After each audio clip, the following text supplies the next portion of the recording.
Hi, how are you all? I hope that all of you are doing well. तो इस सवाल की बात करें, सवाल तो बड़ा आसान सा है, लेकिन ये कुछ बच्चों को परेशान कर सकता है।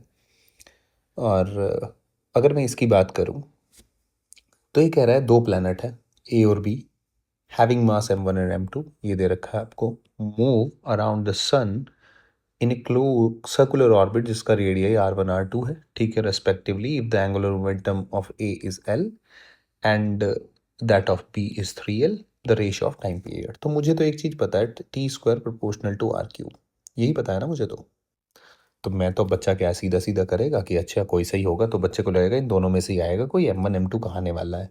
तो वो करेगा टी ए T1 यानी कि R1, टी ए का R1 से ही रिलेशन है, यानी कि T A by T B का square will be equals to R1 by R2 की क्यूब, यानी कि T A by T B, और ये स्क्वायर से आप डिवाइड कर दोगे तो ये आपको भी पता है, आपका ही बन जाएगा 3/2। फिर आप ऑप्शन देखते हो, अब बच्चे को दिखता है ये तो 3/2, टू तो मिसिंग है यहाँ, तो ये तो हो नहीं सकता। फिर अगले पे ये R2/R1 कर दिया, ये भी नहीं हो सकता। अब वो फंस के खड़ा हो जाता है।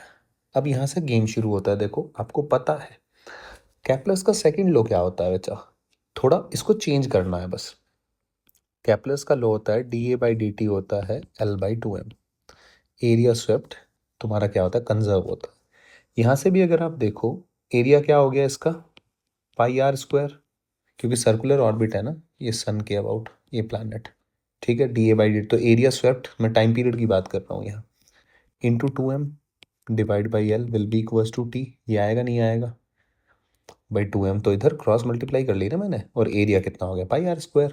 आप कहोगे हाँ सर बात तो सही है, मैं आपसे कह सकता हूँ कि time period is proportional to mr²/l। कोई दिक्कत है आपको? आप कहोगे नहीं सर बात तो सही है, ये तो जच रही है बात थोड़ी थोड़ी। तो अब कैसे करें सर, अब कुछ नहीं है। अब यहाँ भी T A by T B एक बार लेके देखो, तो T A by T B will be equals to m1, ये तो डायरेक्टली प्रोपोर्शनल है तो डायरेक्ट रेशो आएगा, r यानी कि r1 का स्क्वायर बाई r2 का स्क्वायर इंटू, ये इन्वर्सली प्रोपोर्शनल है तो इन्वर्स रेशो में लिखो इसको, L2/L1। अब आप ध्यान से देखो, L2 कितना है 3l, यानी कि अगर मैं L2/L1 लूँ तो 3 आएगा रेशो, तो ये तो आ गया आपका 3।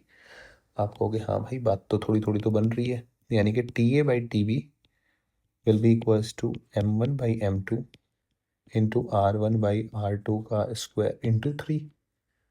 मानते हो नहीं मानते हो? चलो अब आप मुझे एक बात बताओ, क्या मैं क्या मैं R1 इसको कुछ ऐसा लिख सकता हूँ? अगर आप कहो तो मैं R1/R2 को अगर चेंज कर लूँ तो क्या दिक्कत है किसी को? आप कहोगे सर वो कैसे चेंज करें?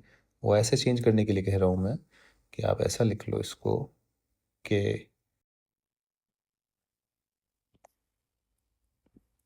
T A by T B will be equals to m1/m2, और यहाँ से देखो आप, यहाँ से ले आओ, R1/R2 will be equals to T A by T B, 2/3 लिख सकता हूँ नहीं लिख सकता हूँ?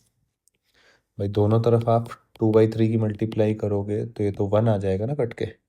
तो देखो R1/R2 की जगह डाल दो T A by T B to the power 2/3। भाई ऊपर वाले दो ऑप्शन तो हो नहीं सकते, अब मास में कन्वर्ट करना पड़ेगा। तो T A by T B 2/3 into 3, इसको इधर ले जाओ, यानी कि T A by T B, और ये नीचे बनेगा जो भी बनेगा, फिर इसको ऊपर लाओगे तो -1 - 2/3 लिख सकता हूँ नहीं लिख सकता हूँ? अब आपके थोड़ा सा समझ में आ रहा होगा कि हाँ सर कुछ कुछ तो बनने लग रहा है, यानी कि T A by T B को बच्चे में लिख सकता हूँ -1/3 इज इक्वल टू 3 m1/m2। समझ रहे हैं आप? अब दोनों तरफ वही 3 की मल्टीप्लाई कर दो, तो ये क्या बन गया, 3a/3 -3 कर दो तो सीधा ही 1 आ जाएगा, तो ये तो 1 आ जाएगा, विल बी इक्वल टू 3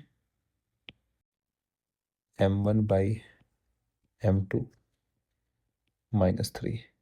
तो ये यहाँ से निकालोगे जब इसको तो ये आएगा T A by T B will be equal to 3 की क्यूब पर माइनस की है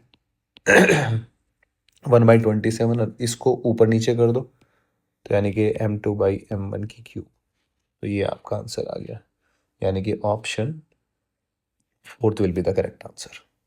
तो इसका मतलब ये सवाल तो आसान था, सवाल तो आपका आसान था, सवाल मुश्किल नहीं था, लेकिन थोड़ा सा बस ये बच्चे को यहाँ परेशानी होती है इसको कन्वर्ट वगैरह करने में। और ये बहुत अच्छा सवाल है, बहुत सारे आपके पेपरों में मिलेगा, आपकी कोचिंगों के, और बहुत परेशान करने वाला सवाल है बच्चे के पॉइंट ऑफ व्यू से। तो वो सारी बातें आपको समझ में आई होगी पूरे सवाल के अंदर। उम्मीद है कि आपको समझ में आया होगा। नेक्स्ट वीडियो में अच्छे सॉल्यूशन के साथ हम मिलते हैं।